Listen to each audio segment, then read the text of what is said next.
Everybody in on Zoom now. Hi everyone, welcome to our head coach introductory press conference. Really excited to be here and excited to see all of your faces. Make sure we are going to start with some introductory statements, but make sure when we open it up to questions and answers that you guys also say your name and your outlet so that Chris Armas can get to know you guys a little bit better. So everybody on the Zoom, please feel free to use your raise your hand function, and we will get to your questions as well. But we are going to kick this thing off, and we'll start with some opening statements. And Chris Long, we'll start with you. Thank you, Danny. It's so wonderful to be with everyone. Thank you for spending the time with us. And it's great that the rain stopped. It's not too messy out, but thank you all. Today's a really special day for our club. When we talk about leadership, we talk about character, purpose, and alignment with our values. That is exactly what we found in Chris Armas. This organization has always been about the people, culture, and setting the standard for women's professional sports around the world. From the very beginning, Chris stood out not only for his experience, but for who he is as a person. His passion, his integrity, his high-level knowledge of the game, and his commitment to excellence makes him the right leader for this next transition for the current. This is a new and exciting chapter for our club. With Chris's leadership and the strength of our people, we are poised to continue pushing boundaries, inspiring our beloved community, and certainly shaping the future of women's sports. Awesome, Chris. Thank you so much. Angie? We're so excited to introduce our new head coach, Chris Armas. Chris is the perfect fit for an already strong and successful organization. He aligns seamlessly with our vision for the club, both on and off the pitch. Strong leadership is important to us. We believe in continuing to build an organization that is setting the standard, rewriting history, and raising the bar for women's sports. Chris complements the foundation that is already in place. His collaborative approach, technical expertise, and leadership style will work seamlessly with Vlatko, Ryan, and our entire staff as we continue pushing this club forward. With Chris leading the way, we're confident the future of this club is even brighter. Together, we will continue to raise expectations, compete at the highest level, and shape what's next for women's soccer here in Kansas City and beyond. Angie, thank you. Vlatko? So before anything, I have to say that I'm excited that most of the questions now are going to be directed towards Chris. And I will be on the side. But we're very excited that we can have Chris here with us in Kansas City. I'm personally excited for the opportunity to work with Chris closely. His winning mindset, his expertise, his knowledge is a different level. So is his passion for this game. I believe that with the commitment that he has for the players, for the development of the players, the commitment that he has to this game, I'm not that I believe, I'm confident that he's going to be a great fit for this club. He's going to be a great fit for this community, and I know that together with his leadership as well, we're going to be able to take the club to new heights. So once again, I want to welcome Chris, and I'm personally thankful for the opportunity to work with you. Thank you. Thanks, Vlatko. Chris, would you like to finish it off? Finish it off. Yeah. My coaches are here, and they snuck in here as I'm thinking about talking to the media, but I'm falling in love with them already. But thanks for being here, to my staff. Yeah, there's a lot there, but let me start with the room. Quickly to the media, who I'm looking forward to getting to know and working with you. I never take it lightly. I never did as a player nor a coach. That the fans make us relevant, and so do you. So the fact that you are, I know I've already heard this, that you're proud of our team, that you love our team, and that you actually help us do our job well. It's inspiring the community, and you're a big part of that, and I don't take it lightly, especially on a day like today that's important to our club. and quite honestly, for me and my family. So thanks for being here. Listen, you know, we didn't write these speeches together, but so much of what was said, I have to almost regurgitate now. I'm sorry, but from the very first conversations, and it was with the people up here, with Waleed, and I can tell you that I was searching for something that was different, something that felt right. I wasn't desperate looking for something, but I was desperately looking for something specific. And at everything that came up early on with these conversations, I felt like there was excellence in everything that they talked about. And talk is cheap sometimes, but I knew right away that it wasn't, because it's easy to see. So the facilities, the stadium, this stuff is incredible. You look a little further and you see the passion in the fan base, from knowledge to energy, and that's something real, very different, uncommon. I thought it's not just, you got to give credit to the fan experience, so that was going on very differently. When I watched the team play, I thought, wow, what a job. Like in my dreams, they have the ball, they can score every time, and every time they lose it, they get it back. This is the type of football that I dream about these days, because I can't run anymore. But the type of football, how I see it, with intensity and verticality and pressing and forcing mistakes, and wow, this excellence, I can see it, I know it. And honestly, not last, certainly not least, was the players. When I watched the recovery runs, the goals are the easy things, but to see what was built in, I said, okay, this is getting interesting. And the more questions got asked to me, the more questions that I asked, I started feeling this is a right situation. You know, but the thing that got me most, quite honestly, to share with you, was the people. That again, I've been in nice stadiums, and I can't wait to get going here and be part of all of this and all of you, but it was this feeling that you can't quantify and you don't measure. It's the people, it's how things are spoken to. It might be a follow-up text message from these two who are amazing, and before I even flew out, I'm like, what time is it?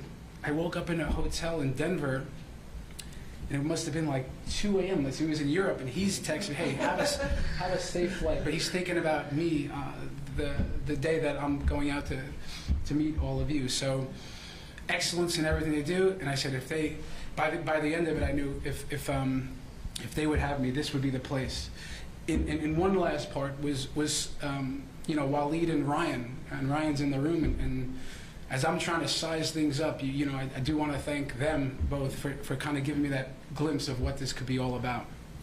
You know, and I'm not sure if I mentioned Brittany and Patrick, the ownership group, but I do want to thank you guys for this amazing opportunity to be here. So. Awesome. Chris, thank you so much. All right, we're going to open it up to questions. Friendly reminder, name and outlet as well, and make sure that you guys give the microphones back to Emery whenever you guys wrap up your question. So we will prioritize the room, and we'll start with Daniel Sperry.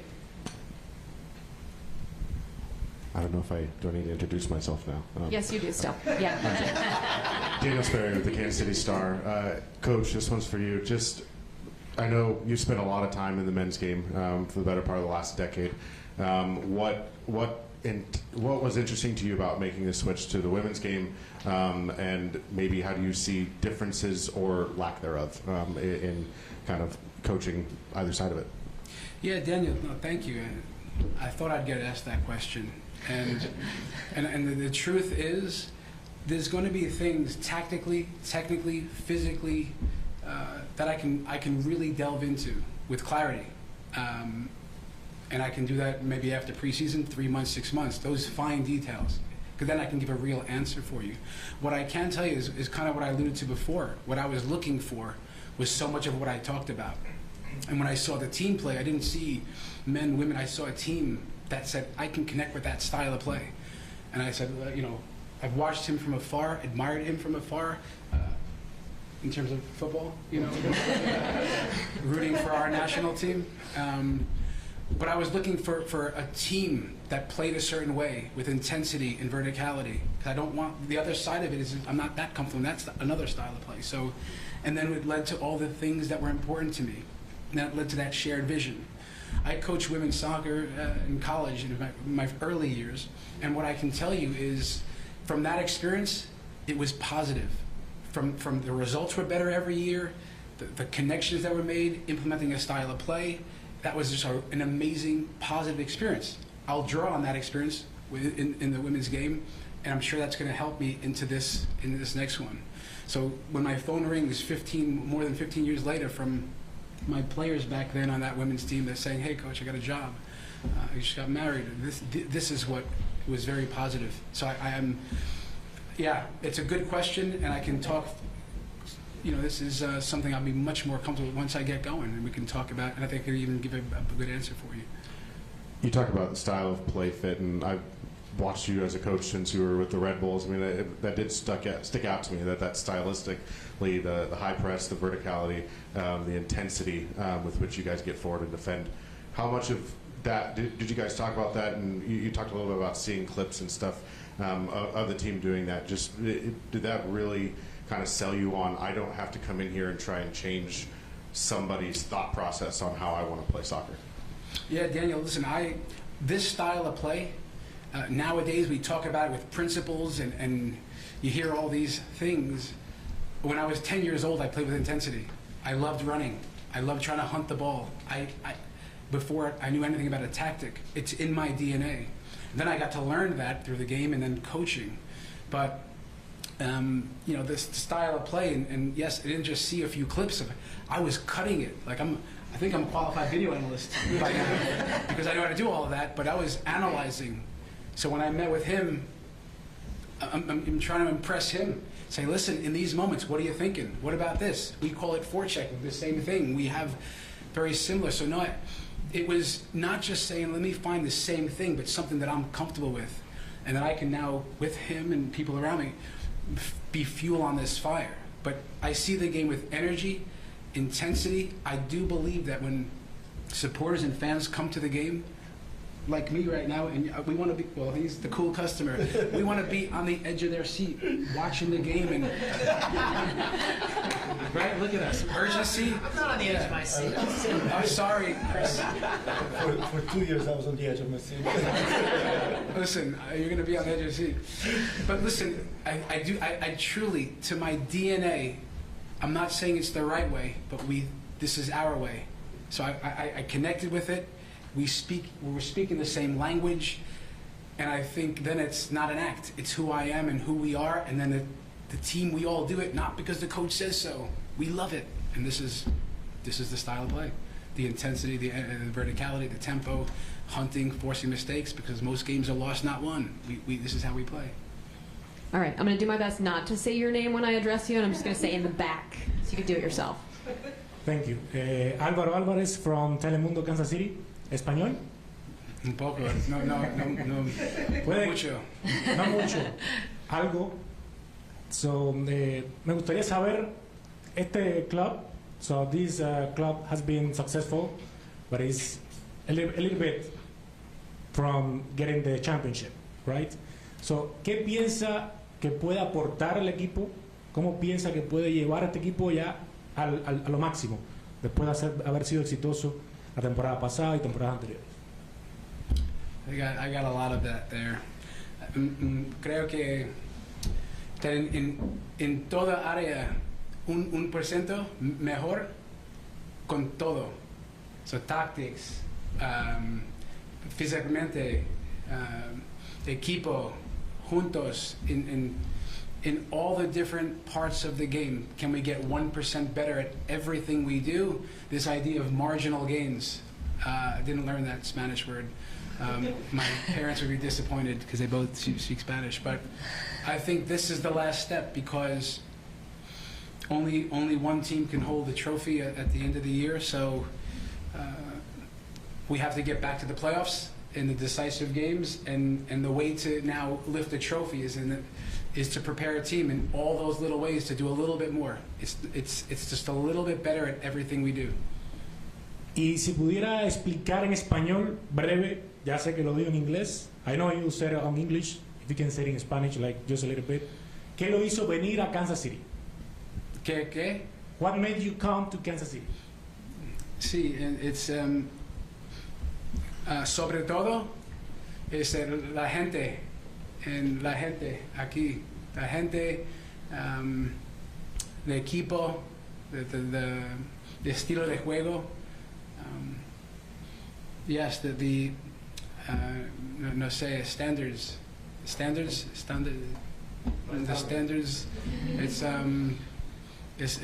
it's mejor. So, la mejor, the best, the highest standards. It just gets easier from here. That was just a test.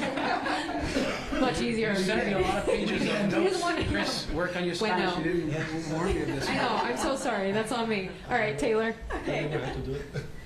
Taylor Kaufman, KMBC 9. This one's for you, Coach.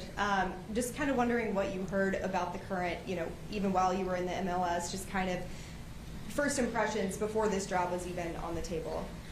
Yeah, listen, when I would play, he or coach in against Kansas City, Sporting, who was always driving past the stadium, and there was always little talk about. I didn't know about the facilities, but we saw the stadium and say, "Wow!"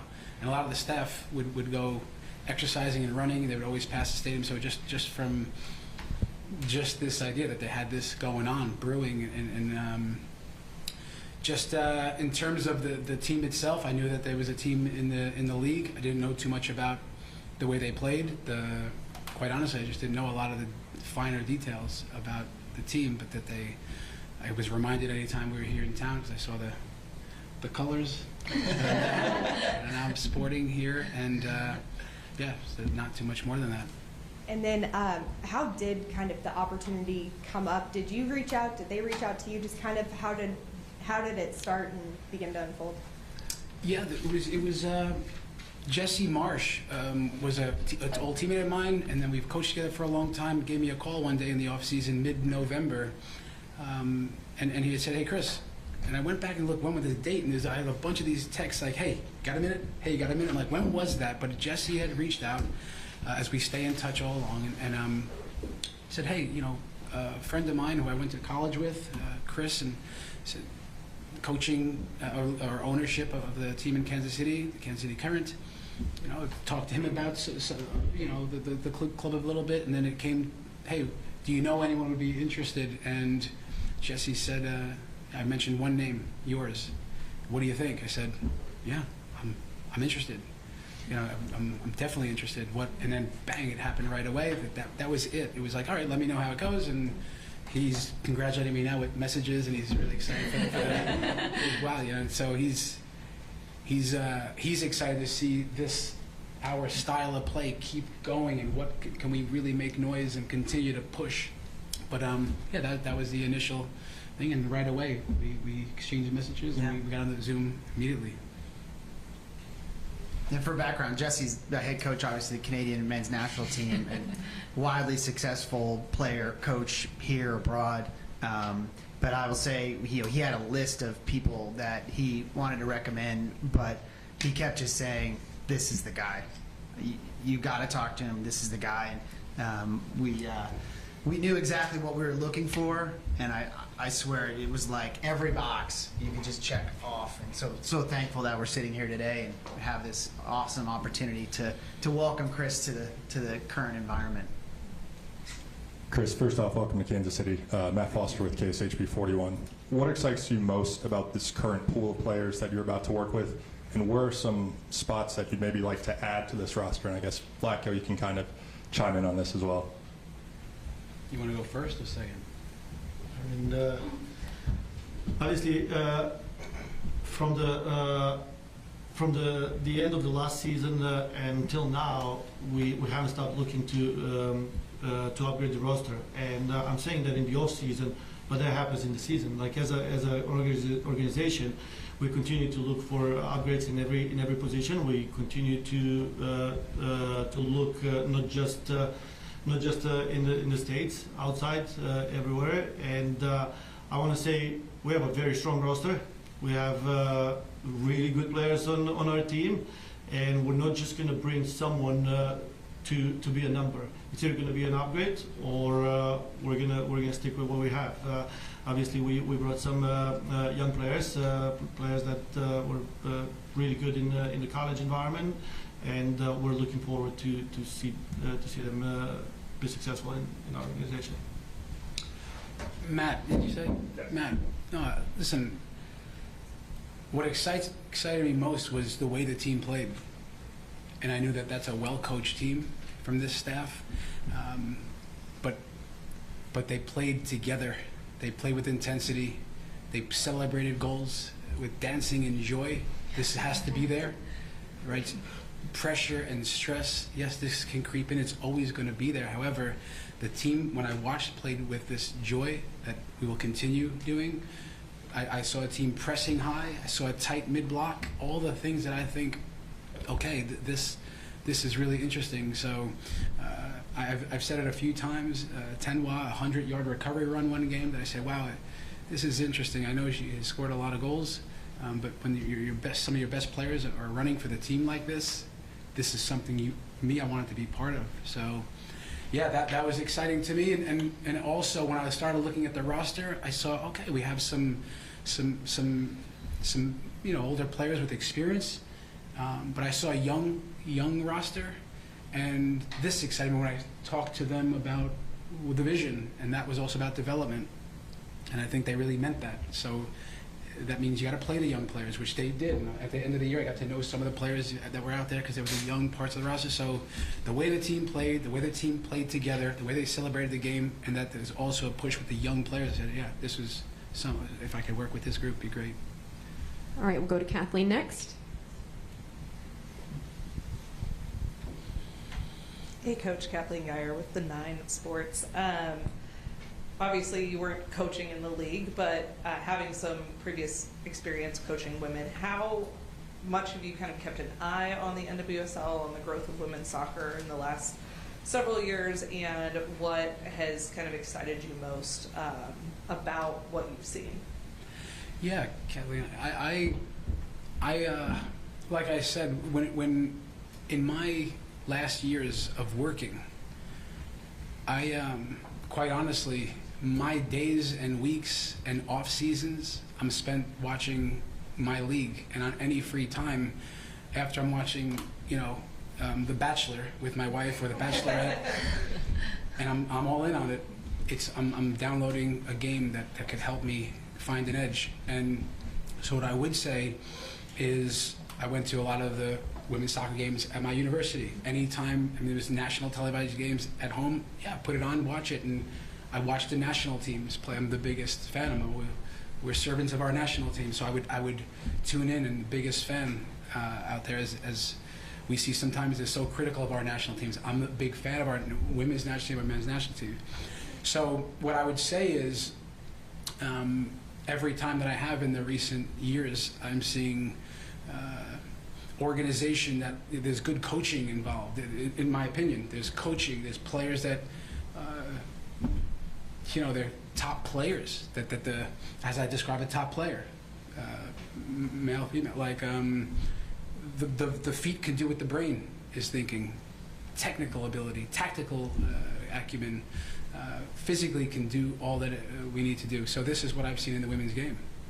And then when I downloaded 6 or 7 games that I watched, this was easy to see. It's amazing. So this was exciting for sure. Awesome. We'll go to Mackenzie. Mackenzie Nelson, KSHB 41. Just wanted to ask you if you could share your vision, maybe short-term, long-term goals for a team that's had a lot of success since the beginning.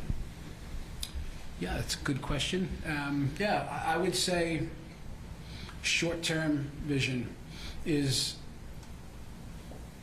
and I think the short-term is going to lead to the long-term, but I'd say that me implementing a style of play, right? My style of play together, it's not that many differences there. However, when I come in, it's the common language, certain nuances that become my style of play, how I see the game being played. And let's call that an identity. So that takes a little bit of time, but that's short term, and that's starting even next week when we sit with the team. The other big part of that is the culture piece. So style of play and adding to the culture, just coming in and fighting for that culture of it's about the team first. It's the way we work, the way we deal with each other.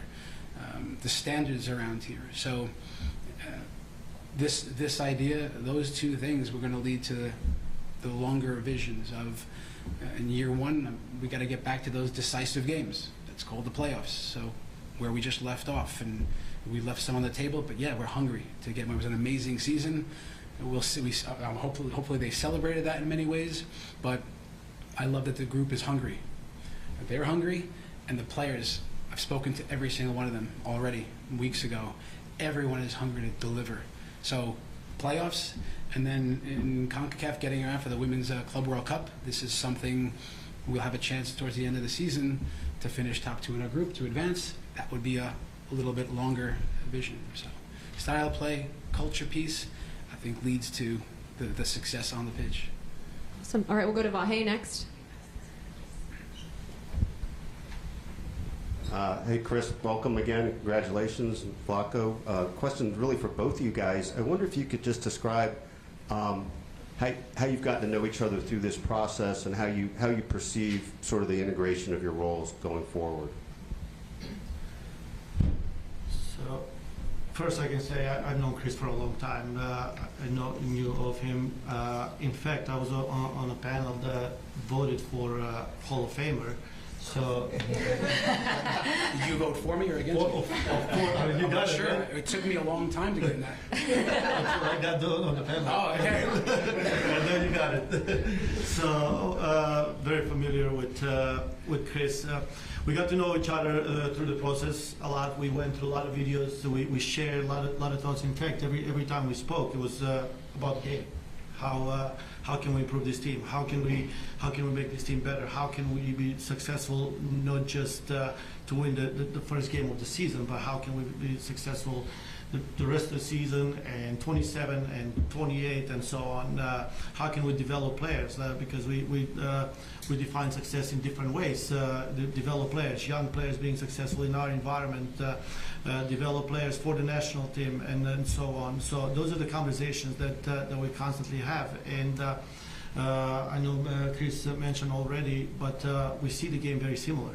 And that was very important. That was important to me personally, important to the owners as well. That there's similarity, there's continuity in this process because we know we lost a game last season, but the season was remarkable. It was a historic season, so we don't want to take a step back before we move forward. We want to continue moving forward from where we at. So that's why.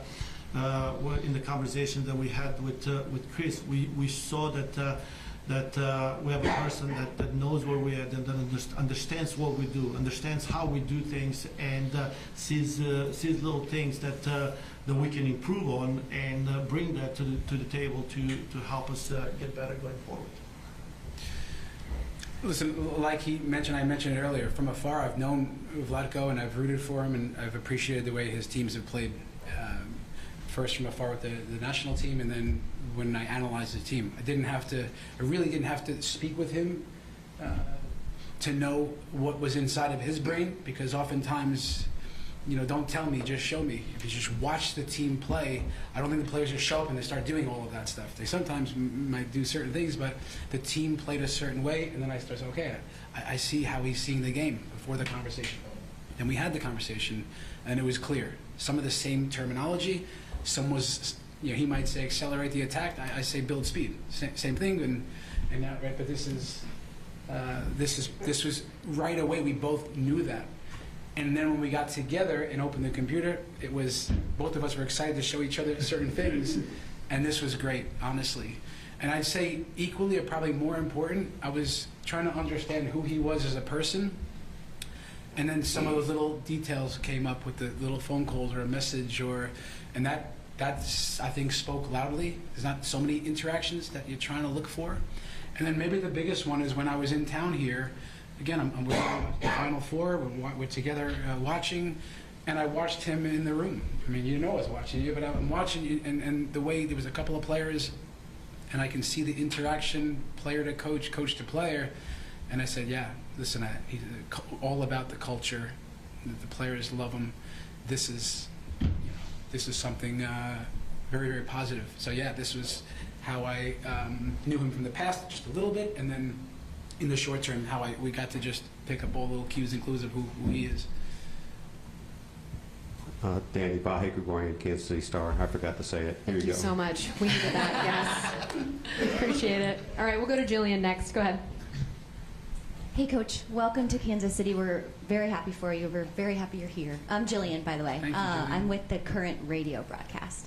I'm going to start with you, Angie and Chris, if you don't mind. I'm curious about the search for the next candidate. You shared a little bit about your resources there, but I'm just curious, this had to be a highly coveted, highly desired position.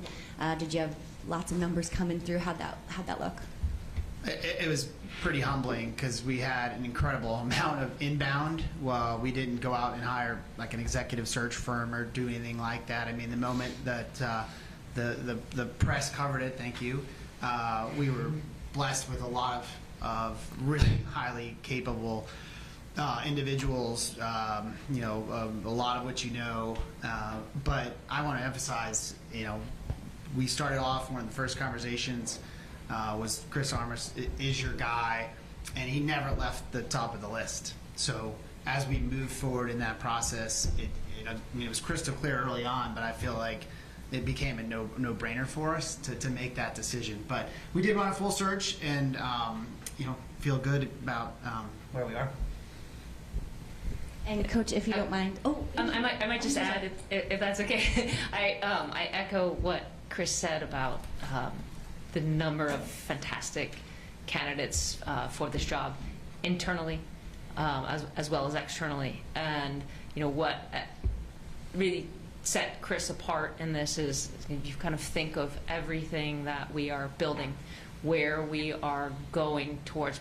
We're frankly doing something that hasn't been done in women's soccer before. If we're honest about it, we're one of the few multi-club organizations. That's something that Chris has a tremendous amount of experience with.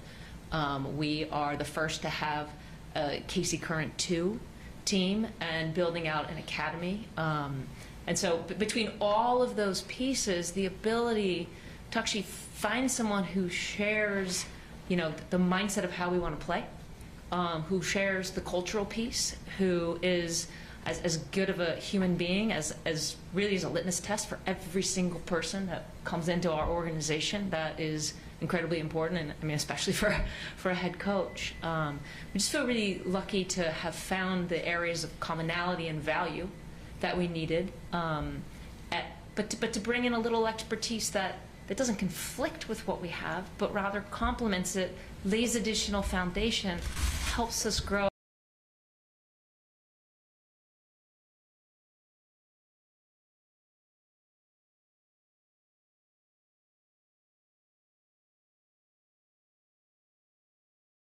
All-star staff that you're inheriting, an incredible team you're inheriting. Is there anything that's like slightly intimidating? You've got the facilities, you've got the staff, the players. Is there anything that you've got some big shoes to fill? Do you feel that at all? Yeah, I do. I was brought up from parents that no one owes you anything. You have to fight for everything you get. And my dad would say you have to earn it. He's not here anymore. I wish he was, but he taught us this. And listen, that's what I'm prepared to do. And to earn that with the room, with my team, with the people who brought me here. And I've been on the other side of that, quite honestly, where you go in and you're taking over a team like I did in my last position. It's so much to do, a team that was struggling, let's say, as opposed to fine-tuning. And I haven't had this exact opportunity from the start, fresh, at a team where things are moving so well, excellence in everything they do, winning. But I've been there as a player. Every year, the next year comes, and now it's getting to the top. Be part of now staying at the top. Doesn't get easier. It's going to be tougher this upcoming year, I promise you. So, teams are going to get better. Teams are going to push. Everyone has us on their calendar to come and knock us off. But the group is hungry, which made me feel like, what, that's good. Like hungry group. I was if a few things didn't feel right, I would have bowed out of this opportunity. But things felt right. And no, pressure equals expectations for me. You know what I'm saying? Like pressure. This is what we like. We sign up for this. It's not, I tell my kids, I'll tell the players, when you're brushing your teeth at night, you don't get the butterflies like I did today. Like, not to brush teeth, but sitting up here with a little bit of the butterflies. I embrace that. We talked about it a little bit. No, I actually like that I'm coming into excellence, and I can now just get on that train that's moving very fast. I can run fast. I'm going to be in on it, and I can push the details and find ways to 1% in almost everything we do. Awesome. Okay, we'll go to Dave. Dave, go ahead. Hey, Coach. Dave Borchard, KC Current Radio. Welcome to town. Thanks, Dave. Kind of in line with Jillian's question, it's an interesting situation because the top team in any given league, the head coaching job doesn't come open all that often. So you're stepping into a situation where things have been going really well.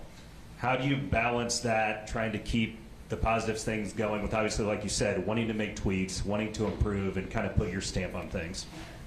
Well, first, it's to recognize, take a real delve and look into everything. Training, match plans, how we present video, meetings, style of play, in possession, out of possession. You know, there's so many little areas to take a look at. That's the first thing that I'm doing now. And because things are largely in place and that we've decided, yes, I want to work with this staff. I met with every staff member. It wasn't like, hey, this is your staff. It was meet with the staff, and I did. So with them, now we look, and we know that there's more to do. It's, if you lifted the trophy, you got to lift it again. We fell a little bit short, and there's room there, and we're all hungry to go even further. So for me, the simple approach, it's a detailed approach, but it's looking at every little thing, and then, as I say, start, do, stop, do, continue to do. There's not a whole lot of stop, do, implement this. It's a lot of continue to do and add in little areas. That's as simple as it can get, and that's still a lot of work to do. It's just channeling all my energies on this fine tuner, not revamp the whole thing. And that's exciting because of this and that, right? Imagine, come on, let's build a roster. It was asked earlier. And every day, we're like, what's going on with the roster? What's going on? Yeah, I'm not here to this wasn't just take a job. Yes, I want to deliver. I want to deliver. So I said it the other day, if everyone's hungry, I'm starving. I'm looking to bite the can. This is who I am. I want to win and win decisively in this next step. And I have some really good pieces around and up. And honestly, the best thing is that locker room. That's a good team. They play well. They're together. We have a nice team there, and that gives me a lot of confidence that we're going to do some really great things, tough things together. Awesome. Okay, we're running a little bit tight on time, so with that, we're going to wrap it up. We're going to have some B-roll opportunities in the front of the press conference area here, and we'll have you guys take pictures with new head coach kits. Okay. Awesome, yes. What are we doing? Stand in front of